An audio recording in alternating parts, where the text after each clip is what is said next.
دو باتوں پہ بحث ہو رہی ہے. ایک یہ کہ گلگت بلتستان کے انتخابات میں دھاندلی اور جعل سازی، اور دوسرا یہ کہ پی ٹی آئی حکومت کی جانب سے قرضوں کے بڑھتے ہوئے ہجوم اور مجموعی ابتری معاشی کی صورتحال کو زیر بحث لایا جائے. تو میں گلگت بلتستان کے انتخابات کا ایک طرح سے عینی گواہ ہوں. باقی جماعتیں بھی وہاں سرگرم تھیں اور جمعیت علماء اسلام نے بھی میری تشکیل کی تھی گلگت بلتستان کے لیے. میں جب وہاں پہنچا اور وہاں کا منظر دیکھا اور معلومات حاصل کی، ہم سوچ رہے تھے کہ 2018-25 جولائی کے انتخابات کے بعد جو پورے ملک میں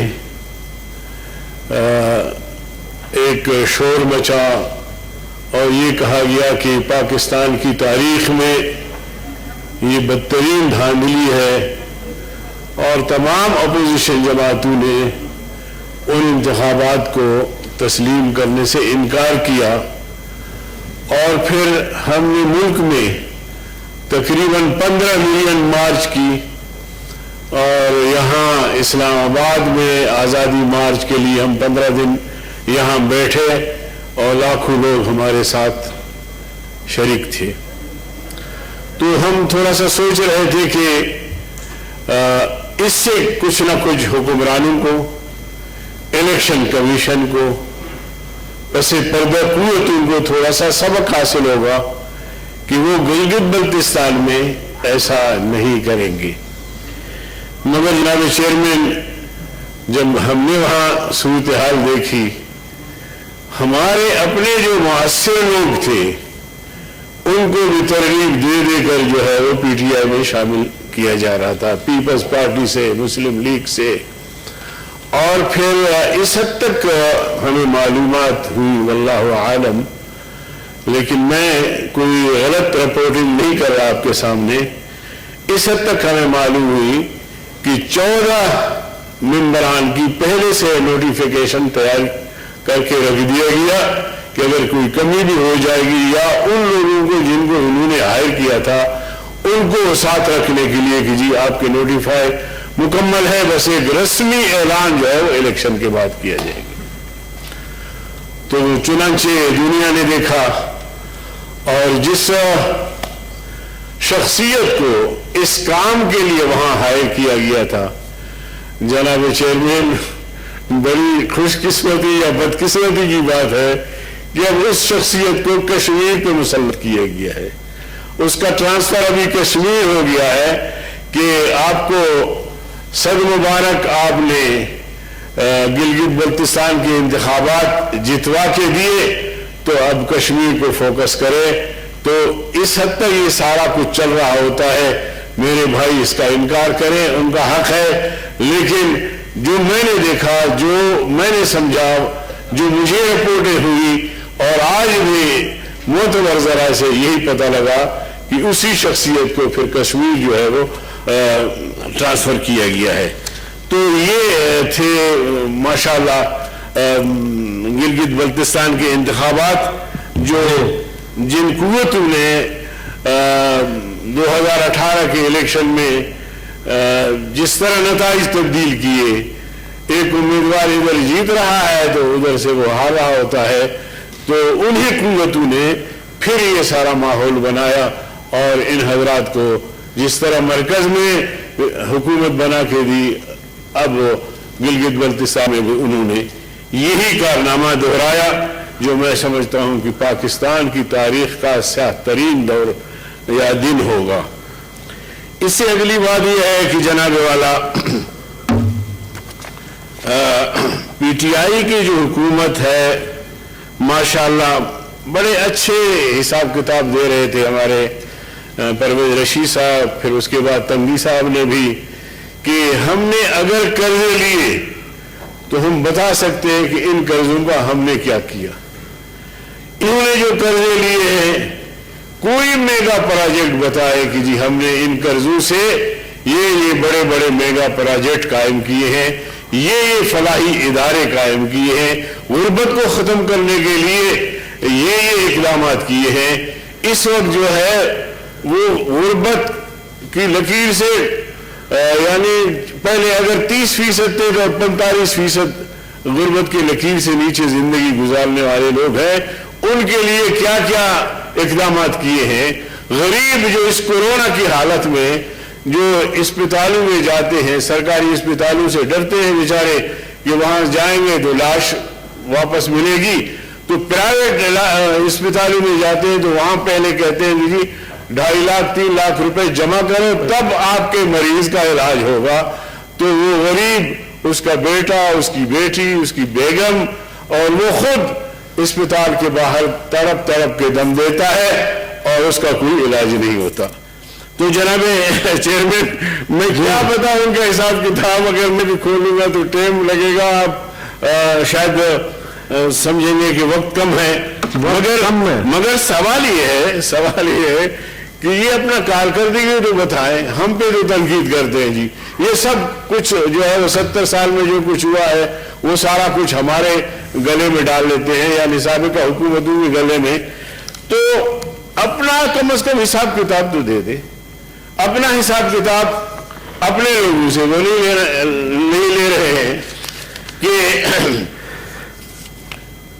بی ٹی آر, مالم جبا, چینی چور, آٹا چور اور پاپا جونز پیزا اور یہ ساری چیزیں جناب والے منہ میں پانی آتا ہے اس طرح کی چیزیں کا نام لے کے.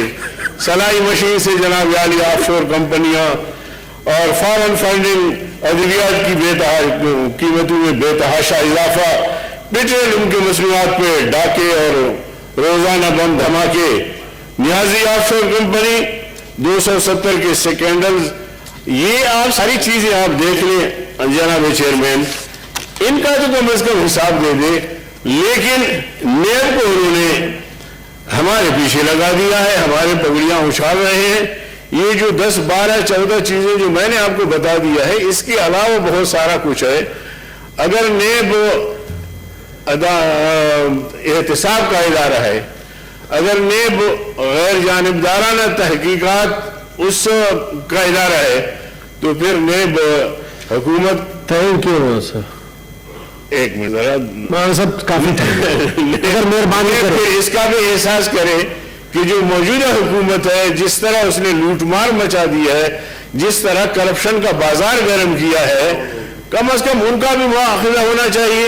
نہیں, ان میں سے کسی کا مواخذہ نہیں ہو رہا اور غریب اور قوم کو بے تحاشا بے رحمانہ لوٹا جا رہا ہے.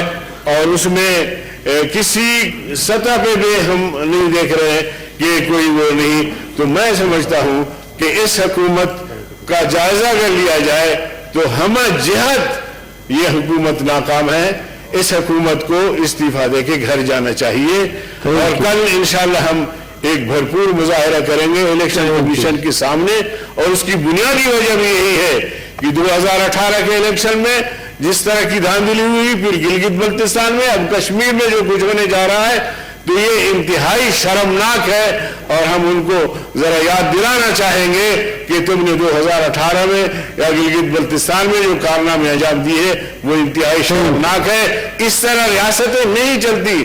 جناب والا بس 1 منٹ میں آپ کا لیتا ہوں, آپ بتائیں, آپ انصاف سے بتائیں. میں آپ سے پوچھتا ہوں, آج ملائیشیا نے ہمارا جہاز روک لیا, میں توجہ چاہتا ہوں جی, میں ہاؤس کا توجہ چاہتا ہوں. جی جی جی مولانا صاحب سب آپ کی طرف متوجہ ہیں. جی, آج ملائیشیا نے ہمارا جہاز روک لیا قرضوں کے بدلے. ایسا کل اگر کسی ایئرپورٹ پہ آپ کے نام نہاد پرائم منسٹر کو قرضوں کے بدلے روک لیں تو کیا ہوگا؟